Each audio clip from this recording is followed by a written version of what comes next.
Today we're cooking vegetable surprise. Here's how. Like Drake, we start from the bottom with the foundation layer of mashed potatoes. Pour it in like concrete. Look at that ooze.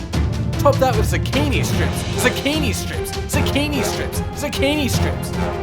Throw over some frozen veggies. We're talking carrots, peas, corn. Next up is tofu. We're doing it straight up with no flavoring because we're f***ing hardcore. There's nothing more vegetarian than vegetarian pizza, so we're packing it right in the middle. It's fat, so make sure you punch it. My f***ing surprise, it's lentils in a vegetarian dish. These bad boys are gonna give us some right farts later on. More zucchini strips. Finally, we top it off with some huge ass marshmallows. Why marshmallows? Because vegetarians gotta have dessert too. Now it's all set to put in the cooker. Whilst this is cooking, here's the latest episode of Indie Format. And after that, we eat this shit.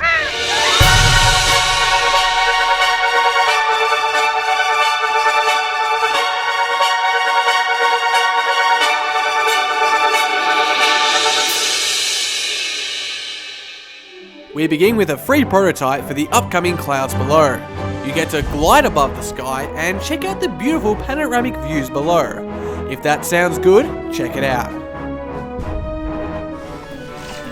Early access project Secrets of Grindia is an action RPG with co-op for up to 3. The art is pleasantly uncomplicated and the story is already playable and teeming with amusing video game references.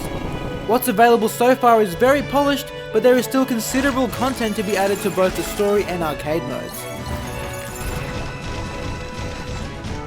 Watch as Mehmet cuts Caves of Quad is a harkening back to the original days of the roguelike. Basically, it's complicated and text heavy. But while you might groan at such a proposition, it opens up the door for so many possibilities and deeper fantasy and storytelling. It's still being perfected in early access. A strictly grey and white colour scheme and perfect lines are just not a minimalist style, but also typify and in fact constitute the neat puzzles of Hook. The mechanics, mostly composed of switches and paths, are simple to follow and the puzzles satisfying to complete over the 50 levels. All up, there's maybe an hour worth of playtime, more than fair for the $1 price tag.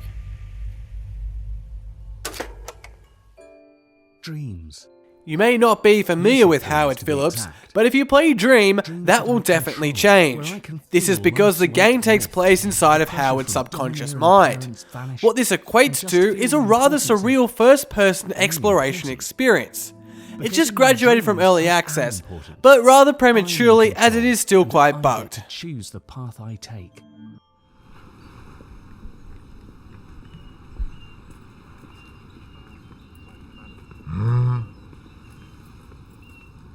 Adapting a text into a movie or a play is fairly straightforward in comparison to adapting it into a game. It definitely takes some out of the box thinking, but thankfully Michael Collick's adaptation of Hemingway's The Old Man and the Sea does. The Old Man Club is a simple series of arm wrestles that require a fast and constant clicking of the mouse.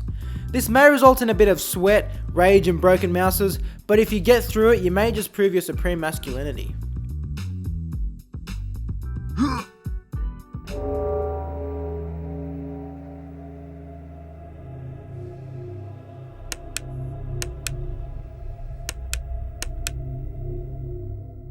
The cult hit Five Nights at Freddy's returns with its 4th installment just a year after the original debuted.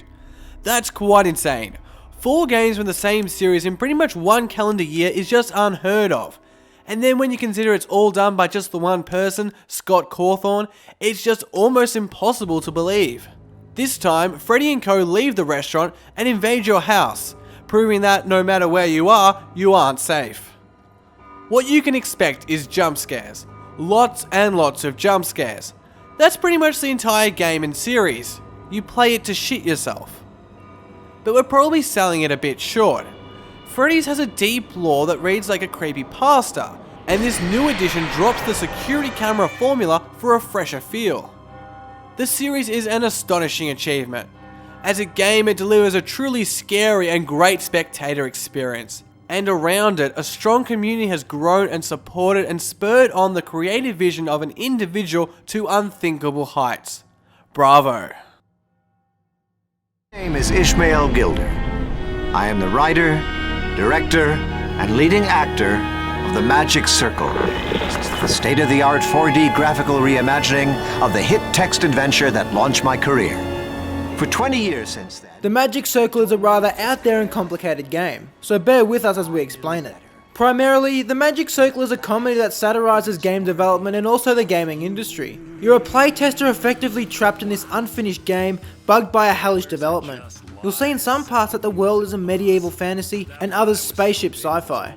This is evident of the three Argum developers represented as giant eyes in the sky trying to finish the game as you play.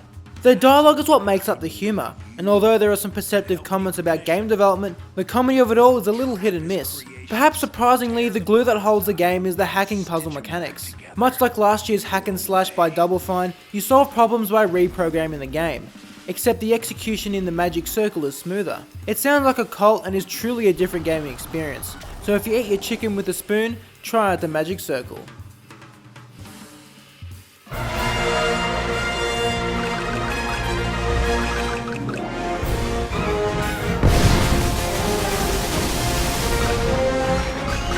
Of all the elephants, Tembo surely has the baddest ass of them all, and now he's got a game to expose it to the world.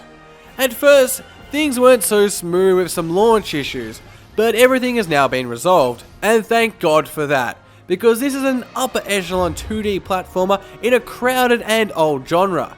You need the delicate precision that the best of platformers demand to make it through the levels, but one of the joys of Tembo is being a big hulking elephant.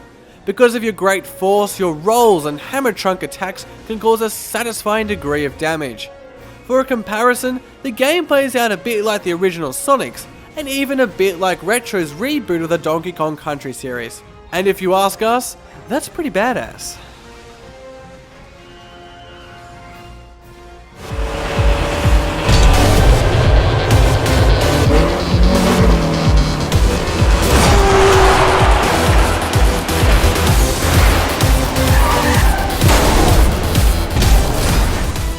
At the top spot this July is Rocket League. You've probably already heard of it, which is just a testament to how good it is. And next week in our Game of the Month video, we'll be breaking it down and finding just what exactly revs Rocket League's engine so well. Thank you for watching, my name's Lawrence. And my name's Josh, we'll see you next time here on Indie Former.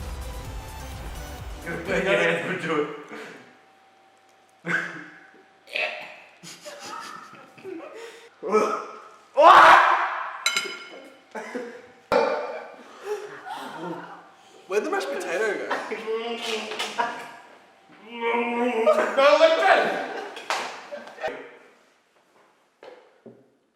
Get a nice chunk of tofu in there. How are we going to put more water in? Bad. Alright, what's your rating out of 10?